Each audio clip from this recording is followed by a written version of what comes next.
오늘 말씀은 이제 다윗이 사울을 피하여 굴에 있었던 때라는 표제를 가진 시입니다. 아마도 다윗이 사울을 피해서 아둘람 굴에 머물렀을 때였거나 혹은 엔기디 굴로 도망했을 때의 고백인 것을 우리가 유추할 수 있죠. 그래서 이 시에는 하나님께 은혜를 베풀어 주십시오라는 이 절박한 요청이 반복되고 있음을 우리는 볼 수 있습니다. 다윗이 이렇게 절박할 수밖에 없었던 것은 사울이 너무나도 끈질기게 그리고 아주 노골적으로 그를 해치려 했기 때문입니다. 여러분은 혹시 사울처럼 여러분에게 아주 노골적으로 적대적인 사람을 만나본 적이 있으십니까?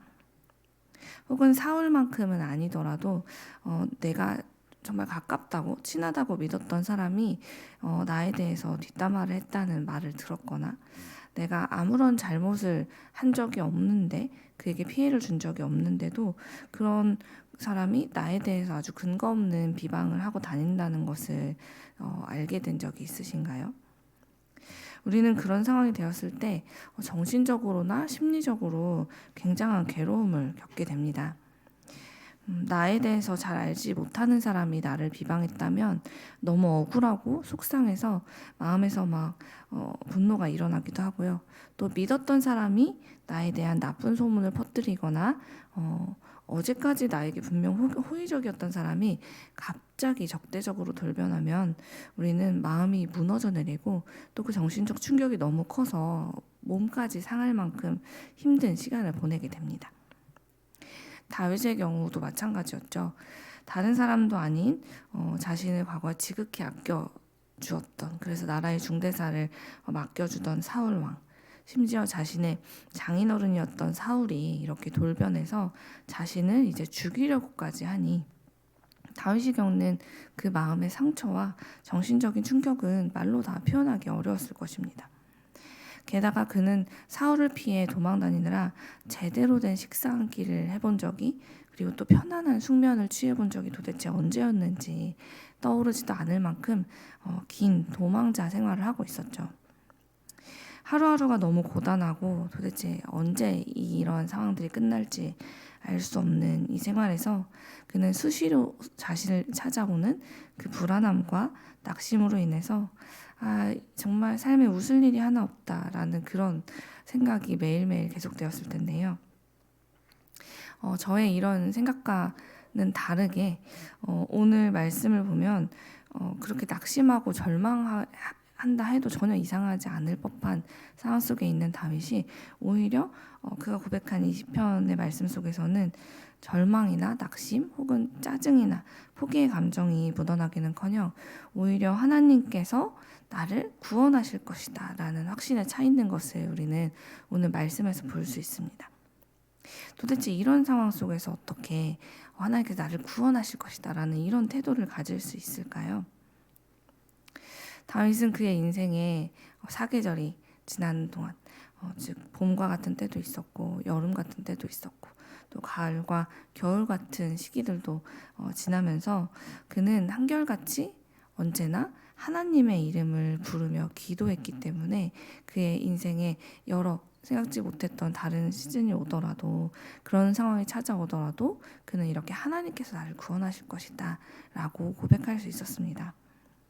다윗의 인생을 돌아보면 참 너무나 힘들고 참 예측하지 못할 여러 가지 고비를 그가 지나왔다는 것을 우리는 알 수 있는데요.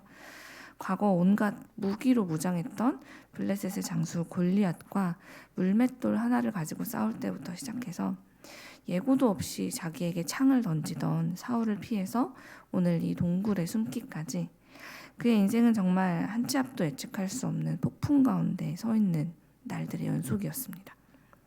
그러나 그때마다 다윗은 어김없이 기도와 찬양을 통해서 나를 구원해 주시는 하나님, 그분을 기억하고 그분을 만났죠.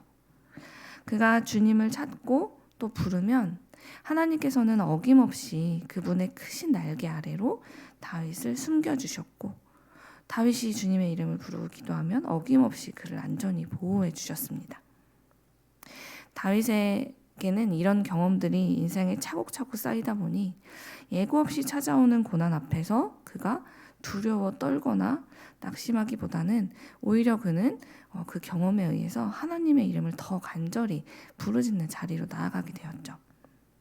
오늘 본문에서도 다윗은 하나님의 은혜를 구하면서 기도했고, 그러자 금세 그는 기도하는 가운데 하나님이 누구셨지? 이 사실에 대해서 하나님이 내게 어떤 분이셨지? 이걸 정말 금세 떠올릴 수 있었어요. 2절 말씀을 제가 우리말 성경으로 읽어드릴게요. 내가 지극히 높으신 하나님께, 나를 위해 무엇이든 하시는 하나님께 울부짖습니다 라고 그가 고백하고 있어요. 저는 오늘 말씀을 묵상하면서 이 2절 말씀에서 큰 은혜를 받았는데요. 다윗이 지금까지 수많은 인생의 고비를 지나오는 동안 경험한 나의 하나님에 대한 소개가 너무 감동적이었기 때문이에요. 그가 이렇게 고백했어요. 우리 하나님은 지극히 높으신 하나님, 즉 이 세상에는 견줄 자가 없는 지극히 높으신 분인데, 그분이 어떤 분이냐면요, 나를 위해서라면 무엇이든 해주시는 분이세요 라고 지금 고백하는 것이죠. 그래서 나는 그 하나님께 울부짖습니다 라고 지금 기도하고 있는 것입니다. 다윗이 경험한 하나님, 다윗에게 누군가 하나님 어떤 분이세요 라고 묻는다면 그는 주저하지 않고 그분은요, 나를 위해 모든 것을 이루시는 나의 좋으신 아빠, 아버지십니다 라고 다윗은 고백하고 있다는 것이죠. 다윗이 우리와는 다르게 태어날 때부터 믿음이 너무 좋아서 그가 기도를 하기만 하면 하나님이 기도하는 족족 응답해 주셔서 그렇게 하나님께 거절당한 경험이 없어서 그가 이런 고백을 한 것일까요? 저는 그렇게 생각하지 않습니다. 지금까지 살면서 정말 남들은 겪지 않았을 것 같은 고난을 겪을 때에도 다윗은 그 순간 하나님께 기도했을 겁니다. 하나님, 이 괴로움과 고난이 속히 사라지게 해주세요. 지금 당장 저 좀 구해주세요 라고 그가 왜 기도하지 않았겠어요. 그러나 그의 그런 간절한 기도도 때로는 도무지 응답될 기미가 보이지 않는 것 같은, 그래서 오늘 이 동굴 속에서 하나님 은혜를 베풀어 주세요. 제발 은혜를 지금 베풀어 주세요 라고 간절히 기도하면서 또 하루가 지나가는 그런 막막한 순간도 그에게는 여러 번 셀 수 없이 찾아왔을 겁니다. 그런데도 다윗은 어떻게 우리 하나님은 더디 응답하시는 분입니다, 때로는 안 계신 것 같아요 라고 말하지 않고 나를 위해 모든 것을 이루시는 하나님께 나는 기도한다 라고 이렇게 고백할 수 있었을까요?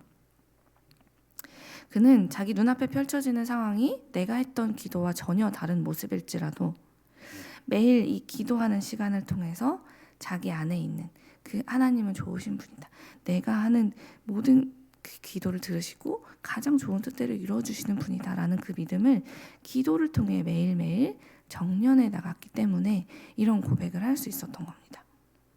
정련이란 무슨 뜻입니까? 순도 높은 금을 얻기 위해서 금과 불순물을 분리하고 불순물을 제거하는 그런 과정을 의미합니다. 매일 눈을 뜨면 눈앞에 펼쳐진 이 어두운 동굴이라는 현실이 있었지만 여전히 나는 도망자 신세라는 그 두려움과 막막함과 같은 여러 다양한 불순물 같은 감정들이 다윗의 믿음에 달라붙어서 그 믿음을 탁하게 만들고 때로는 그것을 막 흔들고 그렇게 할 때마다 다윗은 기도를 통해서 자신의 믿음에 달라붙은 그 불순물들을 다 정련해 나갔다는 것이죠. 다윗은 자신의 믿음이 약해질 때마다, 탁해질 때마다 하나님 앞에 기도했고, 그러면 불신과 두려움이라는 그 불순물들이 사라지고 하나님을 향한 그 믿음이 점점 또렷해지는 것을 느꼈습니다. 아, 하나님은 나를 늘 그분의 날개 아래 안전히 보호해 주시는 분이었지. 내가 기도하면 결국은 나를 위해서 모든 것을 가장 좋은 것으로 이루어 주시는 분이 나의 하나님이시지 라는 그 순전한 믿음을 기도할 때마다 그는 얻게 되었다는 것이죠. 그래서 그렇게 기도하고 나면 더 이전보다 깨끗해지고 정련되어진 그 순전한 믿음이 그의 마음 중심에 남게 되었다는 것입니다. 그렇게 다윗은 기도할 때마다 조금씩 성장해 나가면서 이렇게 멋지게 고백하게 되는 것이죠. 오늘 7절 말씀이 그의 고백인데요. 제가 또 읽어드릴게요. 하나님이여 내 마음이 확정되었고 내 마음이 확정되었사오니 내가 노래하고 내가 찬송하리이다 라고 다윗은 고백하고 있어요. 사랑하는 여러분, 기도라는 것이 무엇인가? 우리는 매일매일 기도의 자리에 나오지만 어떻게 해야 하나님께 응답받을 수 있을까? 어떻게 하면 하나님께서 지금 나의 이 힘든 상황 속에 속히 응답해 주실까를 고민하고 기도가 무엇인지를 매일 고민하게 됩니다. 하지만 기도란 무엇인가에 대해서 다윗은 오늘 우리에게 이야기해주고 있어요. 기도는 우리의 믿음의 순도를 떨어뜨리고 우리의 믿음을 약해지게 하는 그 모든 불순물을 제거하는 가장 강력한 도구라고 이야기해주고 있습니다. 기도의 과정을 통해서 우리는 우리 안에 하나님을 향해 가지고 있던 우리의 믿음을 자꾸만 약해지게 만들고 뿌옇게 만드는 그 모든 시선들을 제거할 수 있고 우리의 믿음을 더욱 정련해 나갈 수 있게 된다는 거죠. 그래서 하나님께서 지금 내 삶 속에서 행하시는 일들에 대해서 혹시 오늘 의심이 생기고 매일매일 내 마음속에 자꾸 불안함이 가득 차 있고 만족함이 사라진 지 오래되었다면 지금 내 믿음 가운데 혹시 제거해야 될 의심과 두려움과 불신과 같은 수많은 불순물들이 어느새 섞여 있는 게 아닌가를 한번 기도 시간을 통해 점검해 봅시다. 그리고 주님 앞에 기도합시다. 이 기도를 통해서 우리 하나님이 어떤 분이신지 기억해내면서 맞아, 우리 하나님은 나의 모든 것을 책임져 주시고 가장 좋은 것을 주시는 분이었지라는 것을 우리가 다시 한번 신뢰하고 기억해내면서 하나님 나에게 은혜를 주십시오, 은혜를 베풀어 주십시오 라고 고백했던 다윗처럼 주님의 은혜를 구하시고요. 또 제가 주님의 날개 아래 안전히 거하고 싶습니다 라고 부르짖으시기 바랍니다. 그러면 기도하는 가운데 우리의 믿음에 콕콕 박혀있던 그 불순물들이 분리되어지고 깨끗하게 정련된 순전한 믿음이 우리의 마음과 우리의 입술과 우리의 삶에서 분명 드러나게 될 것입니다. 그러므로 우리가 인생의 어떤 시기를 지금 지나고 있을지라도 기도하기를 쉬지 마십시오.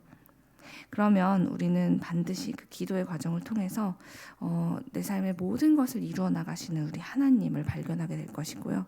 또 나를 그분의 안전한 날개 그늘 아래서 피하게 하시는 우리 사랑의 주님 그 날개 아래서 평생 주님과 동행하는 그 은혜를 맛보게 될 것입니다. 우리 이렇게 매일 기도를 통해서 더욱 순도 높은 믿음을 가지고 날마다 이 세상에서 승리하는 세상의 빛 이레교회가 되기를 간절히 소망합니다. 기도하겠습니다.